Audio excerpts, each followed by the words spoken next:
Love the breed. Love the breed. That is a crazy way to think. Love the breed, because it has good feelings to it. Love the breed. Everybody that's a good person wants to love. And a lot of times, by holding down to something, we might be taking the opportunity for something else to come out. Let me give you a perfect example of what I'm talking about. The breeders that were breeding game dogs that were good pets, I guess, back in the 1990s, and get rid of their dogs because there was a huge boom. You might not know because you might be too young, but there was a huge explosion in prices. The American Pitbull Terrier dogs were cheaper. I wouldn't say that the best dogs were cheaper, but the quality of the dogs they sell in the streets, they call them pit bulls, which they had traces of great pit bulls. They had qualities, and there was a bit more consistent. Like in a litter, you'll get 2 or 3 dogs that were loving and caring, and they died of 16 years old, 17 years old, and then the rest were just common dogs with no really great characteristics in terms of temperament. As far as the look, they had a look that was more like a Staffordshire Terrier, Pitbull mix with American Pitbull Terrier mixed with some show dogs, and mixed with, but they had that look like they call that look Pitbull, and they trade those dogs for a profit making machine, and they do that all the time. They did it with the German Shepherds at one point. They did it with the Dobermans at one point. They did it with the Rottweilers, and that's why you see a lot of Rottweilers. There was a time you couldn't find a Rottweiler in America or a Doberman in America, and now they're doing it with the Frenchies. So they're making a lot of money with the Frenchies, and now the Frenchies are becoming the dogs of the shelter. So it's a cycle, and it's a cycle of fashion. People buy dogs like girls go to the gas station and start looking for condoms. I wanted this color, that color, this shape, whatever. So what happens is, when you are looking at a dog, it takes the place of a different dog. You're literally eliminating that dog and making a market or a space for the other dog. And so in the people's ignorance, they got rid of, people started not breeding those mediocre dogs, but we jump into a complete different animal called the blue pitbull, blue nose pitbull, XL, giant, big bone dog. And those dogs, with time, as they mix their mixes, as those guys, some guys are actually good people, but they have good intentions, but poor knowledge. Good intentions and poor knowledge, and they started breeding all these mutts, and now they start breeding dogs that were aggressive towards people, and that part became consistent. And a lot of those guys that train dogs for protection, bite this man with the sleeve and all that stuff, are a huge part of it, and created these mutts that are killing people right and left. And so people say, oh, we don't want these dogs anymore. So they keep using the name Pitbull, because the name Pitbull means never give up. It's an American dog, the nanny dog, all that stuff, and they just took that name and used it on those other mutant dogs as pit bulls and pit bull mixes. And now they understand these pit bull mixes. They try to steal the name so bad that they say it's an umbrella term to cover all these mods that they created. In other words, the name belonged to a particular dog. There's the only breed, pay attention to what I'm teaching you right now. You need to have your mind open learning. The only breed that has the name Pitbull in it is called American Pitbull Terrier. But then the registries also deformed those dogs, because they started registering all kinds of dogs that anybody can breed. The moment the registration became a contract for you to sell your dog, it's just all for profits. 100% for profits. And so you get a dog, you sell it, and promoting this breeding, and they overbred the dog so much to the point that it didn't matter who bred the dog. What matters is the pedigree or where the dog is registered. Because that's how people are. The masters are really, really dumb. And so people started thinking that as long as the dog has papers, as long as the dog has a pedigree, then that means quality. And they forgot the basic principles of brand. The brand is the creator. I'm making this video on an iPhone 15 Max Pro, whatever, 1 terabyte of capacity. And the brand of this telephone is something I trust. And you might trust a Samsung, you might trust something else, but this is the one I trust. I trust Steve Jobs, his leadership, and so on and so forth. And that's how it works. And when you're buying a dog, Here, let me tell you about the phone. Here in America, you buy a phone, from one of the big major brands, it's going to be a real phone. When you do that in China or you do that in Thailand or someplace, you might be a fake phone, because they make a lot of fake phones over there. And they do work, but they're fake. And some of them don't work as good, but they're fake. And it's the same thing with the dogs.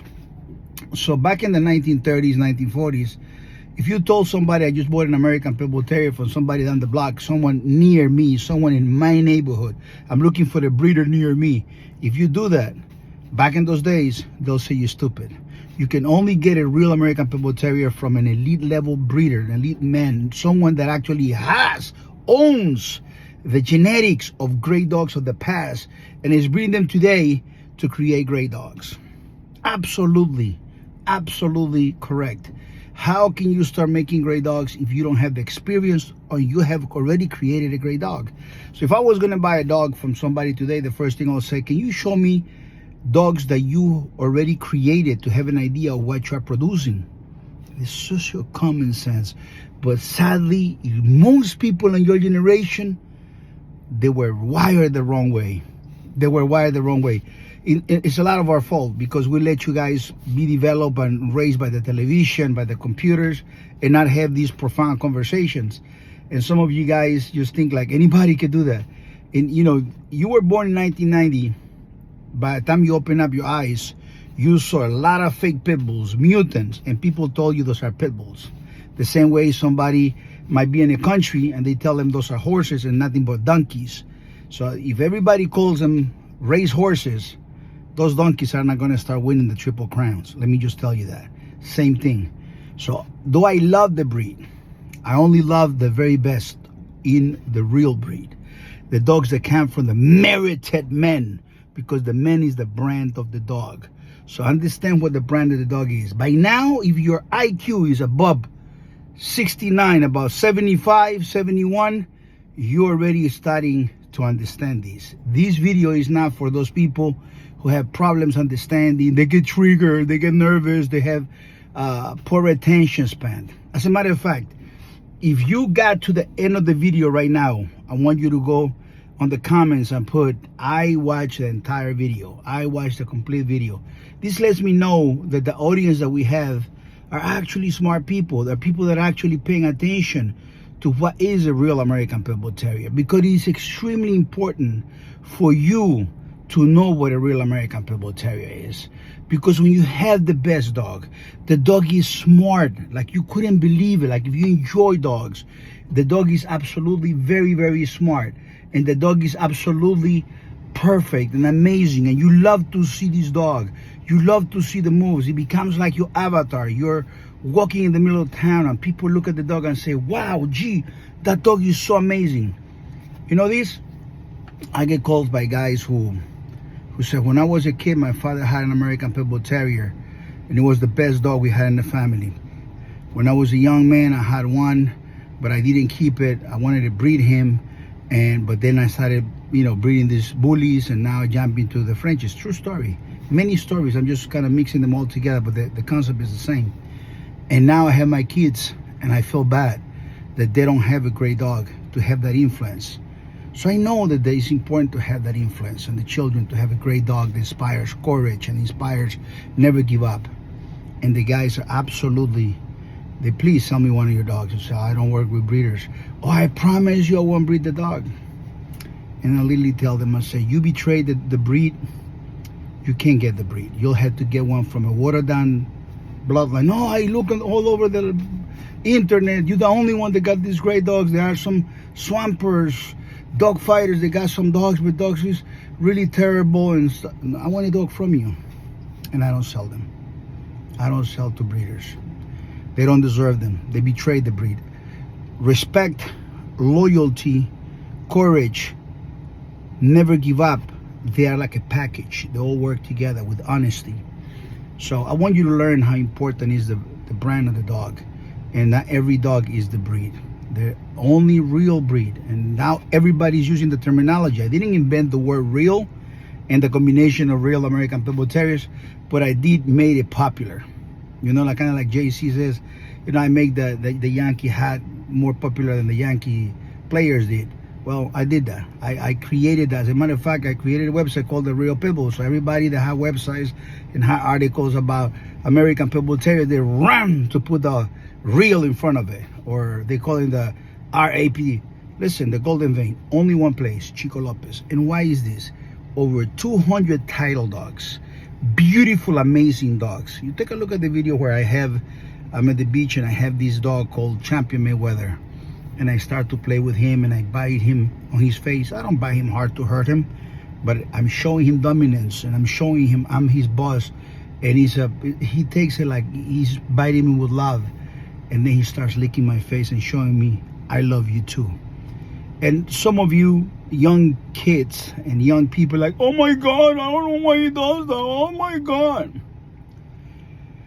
Unfortunately, you won't get it because some of you were raised the wrong way, and some of you got the wrong hormones and the wrong injections and developed with the wrong food, and so your feelings are all over the place and you don't know how to behave like a real macho man. Unfortunately for you, I really feel bad for you, and I will pray for you. But for those that love the real American Pitbull Terrier, your breeder is this man right here, Chico Lopez. God bless you. Everything we owe it to Jesus Christ, God. My name is Chico Lopez, 123pitbulls.com. Thank you.